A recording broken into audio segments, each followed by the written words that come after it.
देश में पहली बार सुप्रीम कोर्ट ने माना है कि एक महिला किस तरीके से कानून का गलत इस्तेमाल करती है, उसे तोड़ती है, उसे मोड़ती है और अपने हिसाब से मासूम मर्दों के खिलाफ उसे अक्सर इस्तेमाल करती है। ये जो महिला है, इसने एक नहीं, दो नहीं, तीन नहीं, चार नहीं, पांच नहीं, छह नहीं, सात नहीं, आठ नहीं, बल्कि नौ रेप के केसेस दर्ज करवाए और ये सारे के सारे जो रेप केसेस थे झूठे थे। ये जो औरत है, ये इतनी मक्कार है, इतनी जल्लाद है कि इसने जरा सा भी नहीं सोचा कि मर्दों की जिंदगी किस तरीके से तबाह करनी है। मेंटल टॉर्चर किया और सिर्फ इसलिए कि शोहरत कमा सके और बहुत ही कम समय में पैसों के जरिए वो माला माल हो सके। ये जो औरत है, विडंबना देखिए कि हम इसकी तस्वीर तक आपको दिखा नहीं सकते, लेकिन जरूर बता सकते हैं कि इसने जो काम किया है वो किस तरीके से पूरे समाज को झकझोर कर रख देगा। आज हमारे पास बहुत सारे प्रूफ हैं, बकायदा थानों के प्रूफ हैं, उस जजमेंट के प्रूफ हैं, जिसे बकायदा हम कमेंट सेक्शन में पिन कर आप तमाम लोगों के सामने पेश करेंगे, जिसे आप देख सकते हैं, पढ़ सकते हैं और जान सकते हैं कि जो महिला है, इसने मर्दों की जिंदगी तबाह करना क्यों नहीं छोड़ा। इसे मजा आने लगा था। वो एक नहीं, दो नहीं और पिछले 10 सालों के अंदर वो लगातार कई केसेस करते जा रही थी। सुप्रीम कोर्ट ने डांट लगाई है। देश में ऐसा पहली बार होगा जब पता लगा कि जो महिला है, इसने कानून का कुछ इस तरीके से लूप होल निकाला, इसे समझ में आ चुका था कि कानून इसका कुछ बिगाड़ नहीं सकता है, लेकिन ये जरूर मर्दों की जिंदगी को खोद खोद कर उन्हें तबाह कर सकती है। उसने जरा सा भी नहीं सोचा कि उसकी फैमिली है, उसके बच्चे हैं और खुद के बच्चे होने के बावजूद वो दूसरों की जिंदगी में कुछ इस तरीके से दखल देकर कुंडली मारकर बैठी थी कि मर्द चाहकर भी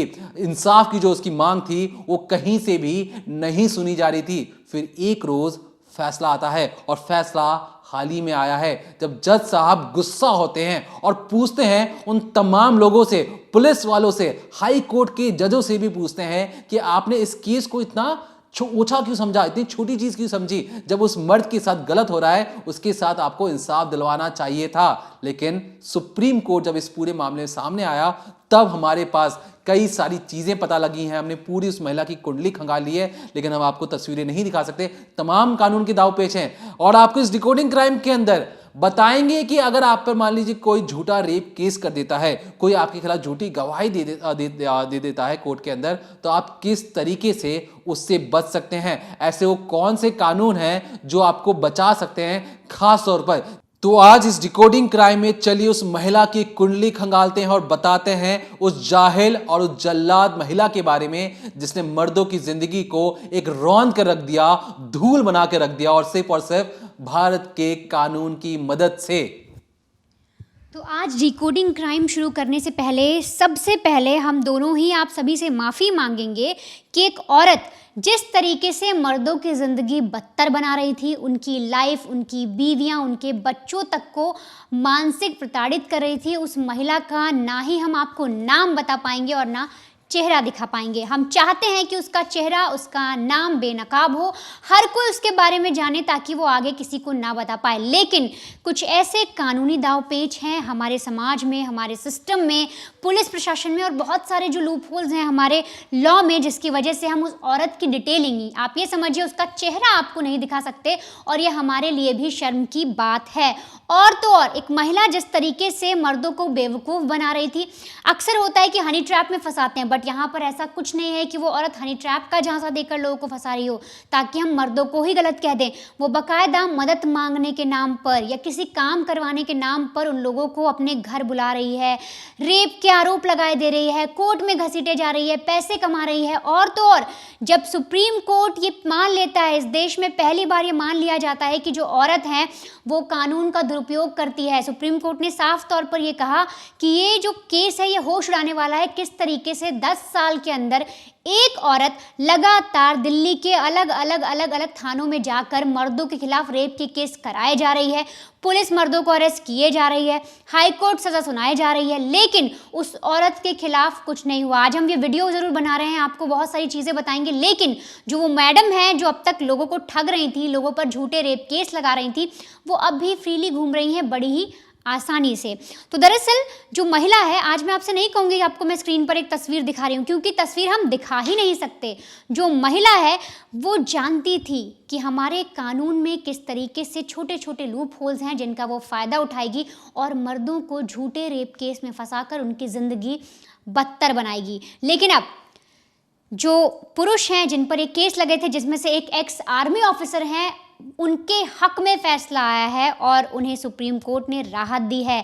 साफ तौर पर उनके कैरेक्टर पर जो लांछन लगा था कि उन्होंने रेप किया है एक महिला के साथ, उससे सुप्रीम कोर्ट ने खारिज कर दिया है। सुप्रीम कोर्ट ने उनके कैरेक्टर को साफ दिखा दिया है कि उन पर कोई भी दाग नहीं है। तो दरअसल शुरुआत कैसे होती है, ये चीज़ें सामने कैसे आई, सुप्रीम कोर्ट को उस औरत के बारे में पता कैसे चला? तो शुरू होता है मामला, मिस्टर वालिया करके एक एक्स आर्मी ऑफिसर हैं, वो एक सोशलिस्ट से मिलते हैं जो सोशल मीडिया पर काफ़ी फेमस हैं क्योंकि मिस्टर वालिया पर रेप का केस लगा हुआ था। अब जब वो मैडम से मिलते हैं, सोशलिस्ट से जो है सोशल मीडिया पर काफ़ी फेमस हैं, जब उनसे मिलते हैं जो मानवाधिकार के लड़ती हैं, जो पुरुषों के अधिकार के लड़ती हैं, तब जाकर धीरे धीरे मामला खुलता है और इसमें नाम सामने आता है एक ऐसी शातिर औरत का जो लगातार लोगों को ठग रही थी, लोगों पर झूठे रेप केस लगा रही थी। अब जो औरत है जिसकी मैं बात कर रही हूँ, जिसका हम आपको चेहरा नहीं दिखाएंगे, उसका एक वर्जन है और वालिया सर का एक वर्जन है, जो कि जब सुप्रीम कोर्ट में जाता है तो वालिया सर का जो पूरा वर्जन है वो सही साबित होता है। तो ये जो औरत है जिसकी बात हम करने जा रहे हैं, इसके पति ने इसे आज से 3-4 साल पहले छोड़ दिया था। ये अपने पति से अलग रह रही है, इसके 2 बच्चे हैं। अब जिस तरीके के इसके काम है, जिस तरह से हरकत कर रही थी, हो सकता है इसके हस्बैंड ने इसे इसीलिए छोड़ा हो। फिलहाल इस पर कोई टिप्पणी नहीं आई है, पुलिस की तरफ से कुछ नहीं कहा गया है। तो साल 2014 से साल 2024 तक, इन सालों में इसने करीब 9 मर्दों को झूठे रेप केस में फंसा दिया। पति से अलग रह रही थी, इसने अपना पेशा बताया कि मुझे मॉडलिंग का शौक़ है, मैं मॉडलिंग करती हूँ, मैं बड़ी हाई फाई पार्टीज़ में जाती हूँ, इस तरीके से अपने आप को पेश करती लोगों के सामने। और जब पुलिस के पास ये पहुँची, जब भी पुलिस के पास ये जाती है किसी मर्द के बारे में FIR लेकर कि इस आदमी ने मेरे साथ रेप किया, सर मुझे बचा लीजिए, इसने मुझे घर बुलाकर मेरे साथ रेप किया, जिन भी थानों में गई तो इसने अपनी जो कहानियाँ बताई वो ये बताती थी कि मैं मॉडलिंग करती हूँ, मैं एक इन्फ्लुएंसर हूँ, छोटे मोटे प्रोजेक्ट मिलते हैं कपड़ों के, ब्रांड्स के, जिनके लिए मुझे बुलाया जाता है, मैं दिखती अच्छा हूँ और इसीलिए मेरी उन्हीं से कमाई होती है, मेरे पति मेरे साथ नहीं रहते। तो ऐसा ही केस मिस्टर वालिया के साथ ये करती हैं और ये थाने पहुँच जाती हैं बहुत ही रो कर, गिड़गिड़ा कर, एकदम घबराई हुई, और पुलिस वालों के सामने जाकर हाथ पैर जोड़ती हैं और बोलती हैं, सर प्लीज़ मुझे बचा लीजिए, प्लीज़ मुझे बचा लीजिए। एक एक्स आर्मी ऑफिसर है जिसने मेरे साथ बहुत ज़्यादा गलत करने की कोशिश की, उसने मेरे साथ रेप किया है। अब जब दिल्ली पुलिस के पास इस तरीके से एक महिला रोती, गिड़गिड़ाती, बाल बिखरे हुए, कपड़े इधर से उधर पहुंचती है तो उनकी हवाइयाँ उड़ जाती है। और जब सामने नाम आता है एक्स आर्मी ऑफिसर का, तब और ज़्यादा जो ज़मीन है पैरों तले वो खिसक जाती है। दिल्ली पुलिस को भी लगता है एक एक्स आर्मी ऑफिसर इस तरीके से कैसे हरकत कर सकता है। प्लस महिला कहती है कि दिन दहाड़े ये चीज़ें हुई हैं, कार के अंदर ऐसी चीज़ें हुई हैं, तो और ज़्यादा दिक्कत होती है पुलिस वालों को कि हमारी कानून जो जिस तरह से हम काम कर रहे हैं, दिल्ली में जैसी व्यवस्था है सिक्योरिटी की, उसी बीच में एक एक्स आर्मी ऑफिसर ऐसी हरकत कैसे कर सकता है। तो अब उन मैडम से सारी डिटेलिंग निकाली जाती है। तो वो बताती हैं कि देखिए, एक जो मिस्टर वालिया करके शख्स हैं, उनसे मैं सोशल मीडिया यानी फेसबुक के ज़रिए मिली थी और मैं मॉडलिंग करती हूँ, कई सारे प्रोजेक्ट्स हैं मेरे पास, मैं एक एस्पायरिंग मॉडल हूँ, इंस्टाग्राम, सोशल मीडिया, यहाँ पर छोटे मोटे वीडियोस बनाती हूँ, जिसको लेकर जो मिस्टर वालिया हैं यानी एक्स आर्मी ऑफिसर हैं, उन्होंने मुझे अप्रोच किया। अब अप्रोच करने के बाद लगातार वो मुझे मैसेज कर रहे हैं, चैट करने की कोशिश कर रहे हैं। उन्होंने मुझे बोला कि मुझसे मिलने आ जाओ, मैंने कई बार डिनाई किया। याद रखिएगा, ये पूरा वर्जन है, वो मैडम बता रही हैं पुलिस वालों को किस तरीके से उनके साथ रेप हुआ है। अब वो बोलती हैं कि जब मैंने कई बार मना किया तो वो मुझे इंसिस्ट करने लगे, मतलब मेरे पीछे पड़ने लगे, और उन्होंने कहा कि एक काम करो, मेरे पास कुछ प्रोजेक्ट्स हैं, तुम मुझसे मिलने आओ, फला मेट्रो स्टेशन, यानी दिल्ली के मेट्रो स्टेशन के पास उसे बुलाया जाता है। महिला बोलती है पुलिस वालों से कि जब उन्होंने इतना बोला तो मैं उनसे मिलने के लिए चली गई, और मेट्रो स्टेशन के पास पहुंचती हूँ तो मुझे दिखता है एक गाड़ी थोड़ी सी आगे जाकर वहाँ पर खड़ी है, जहाँ पर कोई भी शख्स मौजूद नहीं है। अब आगे पुलिस वालों को बताती है मैडम कि उसके बाद मिस्टर वालिया मुझे अंदर बुलाते हैं, मैं गाड़ी में जाकर बैठ जाती हूँ, मुझे लगता है कि अब मिलने आ ही गई हूँ तो गाड़ी में बैठ जाती हूँ, कुछ काम बताएंगे। तभी महिला यहाँ से कहानी पूरी तरीके से पलटती है। वो बताती है कि इसके बाद मिस्टर वालिया मुझसे बातचीत करते हैं, थोड़ा कैजुअल होने की कोशिश करते हैं और फिर मुझे एक कोल्ड ड्रिंक देते हैं। और कोल्ड ड्रिंक देने के बाद मुझे ऐसा लगता है कि मैं शायद बेहोश हो गई, उसमें कुछ नशीला पदार्थ था, मेरे हाथ पैर मेरे काबू में नहीं थे कि मैं किसी से लड़ पाऊँ। और फिर वो मेरे साथ गलत हरकत करते हैं, उस गाड़ी को टर्न करते हैं, एक सुनसान जगह पर ले जाते हैं और मेरे साथ गलत हरकत करते हैं। ये सारी चीज़ें मैडम बोल देती हैं, बता देती हैं कि मेरी तो पूरी लाइफ ख़राब हो गई, अब मैं मॉडलिंग नहीं कर पाऊंगी, मेरे साथ रेप हुआ है। लेकिन जो बहुत ज़्यादा बेचारी बनकर गई थी, जब यही पूरा मामला सुप्रीम कोर्ट तक पहुंचता है तब इन्हीं की जो है वो थू-थू हो जाती है। क्योंकि देखिए, जो पुलिस वाले हैं उन्होंने मैडम का वर्जन माना, ना सीसीटीवी चेक किया, क्या सच में गाड़ी सुनसान जगह गई? दिल्ली में कई जगह सीसीटीवी लगा है। जिस जगह की बात की जा रही है, क्या दिल्ली पुलिस ने वहां पर जाकर सीसीटीवी चेक करने की कोशिश की कि मैडम को कोई ऐसी ड्रिंक दी गई थी गाड़ी के अंदर? साफ तौर पर दिखेगा, क्या गाड़ी किसी सुनसान जगह पर गई? लेकिन दिल्ली पुलिस ने कुछ चेक नहीं किया। ऐसी कौन सी चैट मिस्टर वालिया के द्वारा की गई थी कि आइए मुझसे मिलिए, बार बार इंसिस्ट किया गया? क्या ऐसी कोई चीज़ थी? क्या दिल्ली पुलिस ने वो सारी चीज़ें, वो डेटा निकालने की कोशिश की? शायद नहीं। इसके बाद जब हाई कोर्ट में मामला जाता है, हाई कोर्ट में भी सज़ा सुनाने की बात चलती है, आरोपी मान भी लिया जाता है। लेकिन जब सुप्रीम कोर्ट तक ये पूरा मामला पहुंचता है तब केस पलटता है और पूरा मामला जो है वो पूरी तरीके से मिस्टर वालिया के हक में जाता है। और सुप्रीम कोर्ट, यहाँ तक कि हाई कोर्ट, पुलिस प्रशासन, जैसा हम सवाल करें ऐसे फटकार भी लगा देती है कि भाई आपने ठीक तरीके से इन्वेस्टिगेशन क्यों नहीं की? एक ही औरत कई मर्दों पर रेप के आरोप लगा रही है दिल्ली के अलग अलग थानों में, और दिल्ली पुलिस है हर मर्द को देख उठाते जा रही है, रेपिस्ट मानती जा रही है। यहाँ तक कि एक्स आर्मी ऑफिसर के केस में क्या ठीक तरीके से जांच की गई? जब वो कार में बैठी, उसके बाद दिल्ली पुलिस का जो पूरा बनता है कि वो डेटा निकालें, वो चैटें पढ़ें, वो देखें कब मिली, सोशल मीडिया पर कब दोस्ती हुई, किस तरीके से बातचीत हो रही है, कॉल रिकॉर्डिंग चेक करें। लेकिन ऐसा कुछ नहीं हुआ। अब जब सुप्रीम कोर्ट में मामला आया तो यहीं पर मिस्टर वालिया का पक्ष क्या था? जो एक्स आर्मी ऑफिसर हैं वो बताते हैं कि वो एक बुक लिखते हैं, जिसमें से उनकी जो एक बुक, फिलहाल वो अब तक 5 बुक लिख चुके हैं, जिसमें से उनकी जो एक बुक है वो बेस्ट सेलर के रूप में आ चुकी है।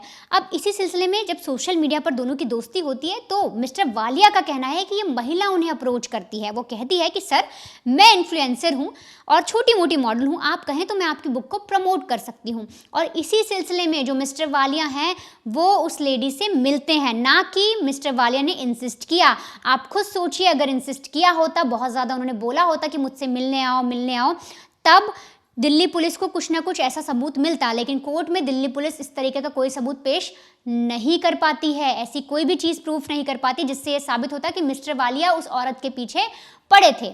अब मिस्टर वालिया कोर्ट में बताते हैं और सबूत रखते हैं कि इस औरत ने मुझसे कहा था कि मैं एक इन्फ्लुएंसर हूँ, आप अपनी बुक लाइए, मैं इसे प्रमोट करूँगी, और इस सिलसिले में हम मिले।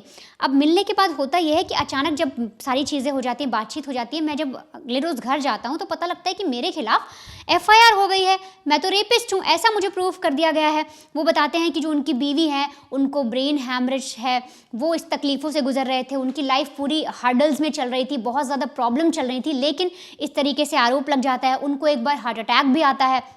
और इस तरीके से जो औरत है पूरी तरीके से उसने कहानी गढ़ी, वो दिखाती है कि उसे चुपचाप गाड़ी में उसके साथ रेप किया गया। लेकिन मिस्टर वालिया कुछ और ही चीज़ें बताते हैं और कोर्ट में साफ तौर पर ये चीज़ें साबित होती हैं। हम आपको, जैसे दीपक ने बताया, कि वो जजमेंट कॉपी और कुछ डॉक्यूमेंट्स दिखाएंगे जिससे आप समझेंगे कि जो चीज़ें हैं वो मिस्टर वालिया की सही क्यों हैं। उन्होंने सारे प्रूफ दिए और वो औरत कुछ भी प्रूफ नहीं कर पाई, वो कुछ भी सुप्रीम कोर्ट में कहीं भी कोई भी ऐसा डॉक्यूमेंट पेश नहीं कर पाई।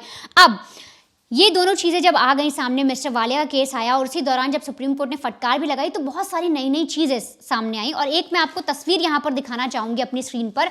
आप एक तस्वीर देख रहे हैं, दिल्ली के कई सारे थाने हैं और ये वही थाने हैं जहाँ पर इस औरत ने जाकर अलग अलग मर्दों को फंसाने की कोशिश की, अलग अलग मर्दों पर रेप के केस दायर किए। और यही सारे डॉक्यूमेंट जब सुप्रीम कोर्ट के पास पहुंचे तो उनकी हवाइयां उड़ गईं। जज को भी ऐसा लगा कि एक औरत कैसे खड़े खड़े जो पुरुष हैं उनको बेवकूफ़ बना रही है, यहाँ तक कि हाई कोर्ट को बेवकूफ़ बना रही है, पुलिस वालों को बेवकूफ़ बना रही है। और जिस तरीके से उसने कहानी गढ़ी थी, हो सकता है कि सुप्रीम कोर्ट भी उसकी बातों में आ जाता। लेकिन जिस तरीके से निष्पक्ष जांच हुई, सारे डॉक्यूमेंट्स देखे गए, तब जाकर ये साबित हुआ कि ये तो एक सीरियल, आप समझते, सीरियल रेपिस्ट होता है, सीरियल किलर होता है। तो ये तो महिला एक तरीके से वो औरत थी जो लगातार उसको शौक है मर्दों को फंसाने का, ये झूठे रेप केस लगाए जा रही है। अब कैसे? तो देखिए, तस्वीर आप देख रहे हैं स्क्रीन पर। 2008 से 14 तक इसने 8 केस कराए। 6 दिसंबर 2014 ये तारीख देखिए, इसने हौज खास पुलिस स्टेशन पहुंचती है और यहाँ पर ये बताती है कि एक शख्स इसको अश्लील इशारे करता है, इससे फ़ोन नंबर मांगता है और इसको लगातार धमकी दे रहा है, जबकि जब उसकी जांच होती है पूरा केस फ्रॉड निकलता है। इसके बाद बात आती है 22 जून 2020 की। आईपी स्टेट ये थाना था, यहाँ पर ये बताती है कि जो कोर्ट रीडर होते हैं उन्हीं को फंसा देती है और कहती है कि इसने मुझ पर रेप किया है, इसने मेरे साथ गलत हरकत की है, इसने मुझे गंदी तरीके से टच किया है, गंदी तरीके से देखा है, इसने मेरा हाथ पकड़ा है, इस तरीके से आरोप लगाती है। फिर साल आता है 2021, मतलब आप ये देखिए साल पर साल बढ़ रहे हैं और इसके केसेस भी लगातार बढ़ते जा रहे हैं।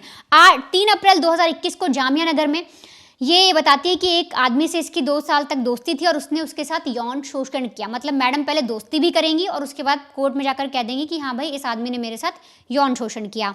फिर 4 जून 2021 को लाहौरी गेट, यहाँ पर ये बताती है कि एक हैंडलूम शॉप का मालिक है, वो मुझसे चैट करता है और मुझसे सेक्सी फोटो मांगता है। मतलब आप ये समझिए कि पूरी दिल्ली में एक यही मैडम बची है जिनको हर कोई मैसेज कर रहा है, हर कोई इनको गंदे इशारे कर रहा है, हर कोई इनसे चैट करने की कोशिश कर रहा है, हर कोई इनको अपनी गाड़ी में बिठाना चाहता है और यहाँ तक कि जो हैंडलूम मालिक है वो भी इनको चैट कर और बोल रहा है कि आप मुझे अपनी सेक्सी फोटोज़ भेजिए। आप इतना अलाउ कैसे कर रहे हैं कि आपको कोई इस तरीके से मैसेज करे।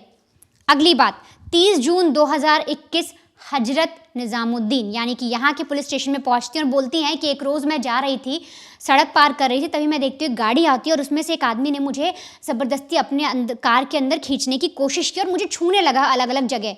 अगर वो आपको कार के अंदर खींच रहा है, छूने की कोशिश कर रहा है, तो उस वक्त क्या सीसीटीवी नहीं होगा वहाँ पर?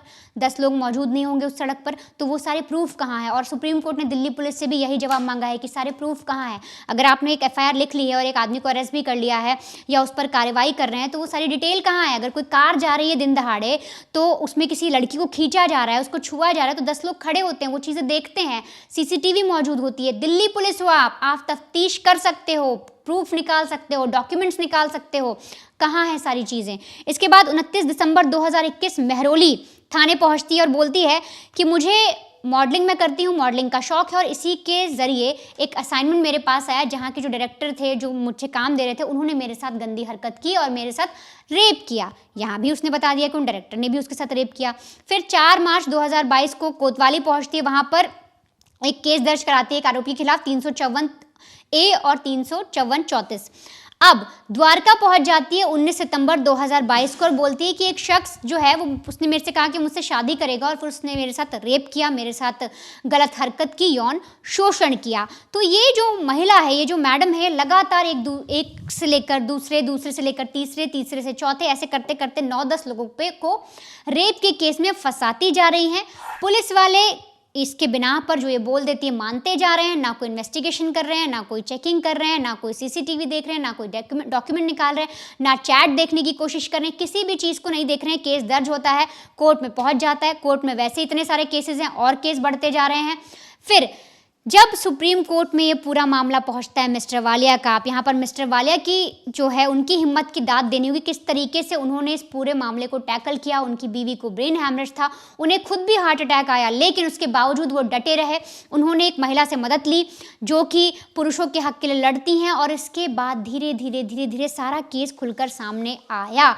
अब आप ये देखिए, एक औरत है जो इस तरीके से गलत काम कर रही है, गलत हरकत कर रही है, एक एक करके मर्दों को फंसाती जा रही झूठे रेप केस में, लेकिन हम उसे ना दिखा पा रहे हैं, ना उसका नाम ले पा रहे हैं, और तो और सुप्रीम कोर्ट ने भी सिर्फ डांट लगाकर छोड़ दिया। तो आखिर ऐसे कौन से कानून हैं जिसकी वजह से वो औरत बच रही है? यहाँ तक कि जो मिस्टर वालिया हैं या जो भी बाकी पुरुष हैं या आप जितने भी तमाम तरीके के जो फेक रेप केस लगते हैं, उसमें फ़ौरन जो पुलिस है वो मर्दों को उठाती है, जेल में डाल देती है, अगर सज़ा मिलनी होती है तो मिल जाती है, वो लोग सज़ा काटते हैं। लेकिन जब ये साबित होता है कि जो रेप केस था वो झूठा था, तो क्या औरत के खिलाफ कुछ होता है? नहीं होता, वो तो खुलेआम घूमती है। तो आखिर कानून क्या कहता है? क्या है हमारे देश का कानून जो इस मामले में औरत को बचा रहा है और क्यों बचा रहा है? देखिए, जो महिला है, इस महिला की जो उम्र है वो 39 साल है। 39 साल में लगभग मैडम ने 9 से 10 केसेस कर दिए हैं, वो भी पता नहीं कितने सच हैं कितने झूठ हैं। लेकिन सुप्रीम कोर्ट ने एक बहुत अहम टिप्पणी की है, वो ये क्या है कि मैडम को जब भी बुलाया जाता है कि भैया कोर्ट में सुनवाइए, आइए पेशी कीजिए, मैडम पेश होने आती ही नहीं है। तो सुप्रीम कोर्ट इस चीज को लेकर भी खासा नाराज रहा कि उन्हें लगा कि अरे हम बुला रहे हैं, आपको आने में क्या दिक्कत है, और इस चीज को लेकर भी मैडम के हक में सारी चीजें नहीं गई है। अब आप सोचेंगे कि इसमें सारी गलती से सिर्फ मैडम की है। गलती मैडम की नहीं है, गलती इस देश में मर्द होने की है। मर्द होने की जो सजा है इस देश में किस तरीके से मिलती है, क्योंकि ये जो सर थे, जो आलिया सर थे, इन्हें तो इंसाफ मिल गया, और कैसे इंसाफ मिला आप समझ चुके थे। कई बार चप्पल घिसा उन्होंने, हाई कोर्ट में दरख्वास्त की, खटखटाया कि जनाब मैं निर्दोष हूं, मुझे छोड़ा जाए। कोई सुनने वाला नहीं है। जब उतने बड़े अफसर की नहीं सुनी जा रही, तो सोचिए कि आम जो शख्स होगा, ये जो आम मर्द होगा, वो किस तरीके से अपने इंसाफ की लड़ाई लड़ रहा होगा। अब याद रखिए, मैं आपको 3 या 4 जो प्रमुख केसेस हैं वो बताने जा रहा हूं कि किस तरीके से हमारे देश में जो कानून व्यवस्था है महिलाओं के हक में जाती है। सबसे पहले जो आता है धारा 498A IPC, और इसे अभी थोड़ा सा बदल कर जो BNS धारा है उसमें थोड़ा सा संशोधन कर दिया गया है। इसमें खास तौर पे यह है कि दहेज उत्पीड़न का जो मामला होता है अक्सर हमारे देश में, तो इसमें महिलाओं की सुरक्षा की गारंटी ये धाराएं देती हैं। अब इसमें खास तौर पे यह है कि जो आपको लगभग 3 साल की सजा रहती है अगर आप किसी शादी करते वक्त दहेज मांग रहे हैं या दहेज ले रहे हैं, तो वो कानूनन अपराध है। अब इसमें जो नई धारा है वो 85 और 86 लग चुकी है और लगभग 3 साल की सजा है। याद रखिए, दहेज मांगना धारा 498A। अब आगे बढ़ते हैं 2005। ये तो 2005 में क्या है, डोमेस्टिक वायलेंस एक्ट 2005। महिलाओं के साथ अगर आप बदतमीजी करते हैं, घर पर उनके मारते हैं, पीटते हैं और किसी भी तरीके से उन्हें यातनाएं देते हैं, तो ये कानून महिलाओं की रक्षा करता है।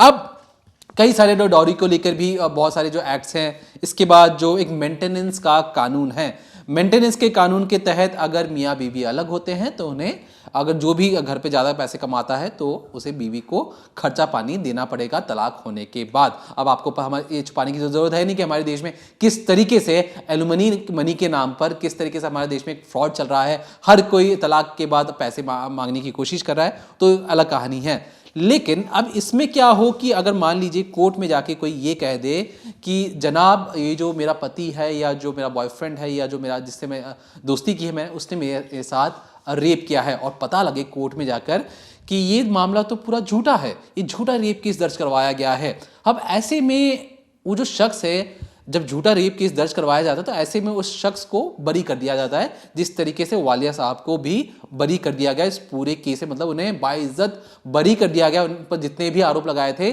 सब निराधार थे, उन्हें छोड़ दिया जाता है।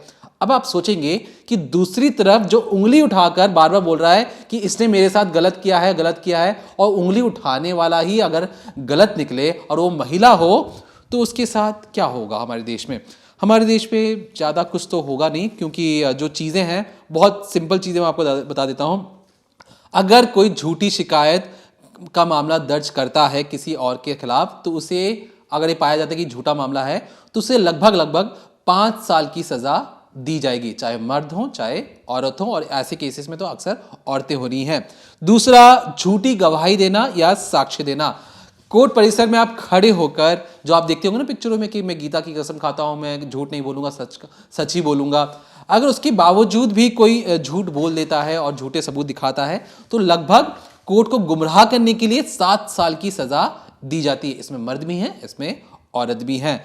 अब क्योंकि जब आप किसी पर केस करते हैं, वो जेल के अंदर जाते हैं, पुलिस उन्हें उठा के ले जाती है, तो उनकी मान सम्मान को ठेस पहुंचता है, तो मान हानि का दावा कर सकते हैं। सेक्शन 499 और 500 और जो अभी नई धारा है उसमें 356, इसमें अधिकतम 2 साल की सजा हो सकती है। इसमें मर्द भी हैं, इसमें औरत भी हैं। तो आपको मैंने जो 3 चीजें बताई उसमें आप साफ तौर पर समझ चुके होंगे कि मर्दों के लिए कोई खास चीज है नहीं। वहीं पर जो मैंने आपको शुरुआत में बताया कि अगर दहेज के लिए धारा 498A जो है उसके लिए अगर उत्पीड़न होता है और जो तमाम जो मामले हैं उसको लेकर जो दुरुपयोग हो रहा है पूरे जो कानून व्यवस्था में, वो कुछ इस तरीके से है कि जो हमारे सुप्रीम कोर्ट के जो जज है, जो हाल ही में उन्होंने बहुत एक टिप्पणी की थी कि जिस तरीके से, मैं पूरा हुबहू आपको पढ़ के बताता हूं जो उन्होंने कहा है, जो चीजें यहां तक कि कभी कभी पूरा केस ही मन गढ़ंत होता है, तो कभी परिवार के दूर के रिश्तेदारों को भी जबरन फंसा दिया जाता है। झूठे केस ज्यादातर धारा